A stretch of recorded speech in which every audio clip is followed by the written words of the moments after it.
Party president అధ్యక్షుడి సమక్షంలో మన ఎస్సీ కాలనీలో కదిరి యేసుదానం మరియు వాళ్ళ భార్య బుజ్జి గారు మన జగన్మోహన్ రెడ్డి నాయకత్వంలో జగన్మోహన్ రెడ్డి గారి విధానాలు నచ్చి ఈరోజు మన టీడీపీలోంచి వైసీపీ పార్టీలో చేరడం జరిగినది. ఈ కార్యక్రమాన్ని మన నామాల ప్రసన్నారెడ్డి గారి నాయకత్వంలో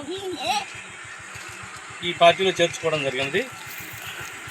ఇంకా చాలామంది మన సంతగుడిపాడు గ్రామంలో చేరడానికి చాలామంది సిద్ధంగా ఉన్నారు. వాళ్ళందరినీ ముందు రోజుల్లో ఇంకా చాలామందిని చేర్చుకోవడానికి మేమందరం సిద్ధంగా ఉన్నాము. వాళ్ళందరూ కూడా చాలా జగన్మోహన్ రెడ్డి గారి నాయకత్వంలో బాగా పనిచేయడానికి సిద్ధంగా ఉన్నారు.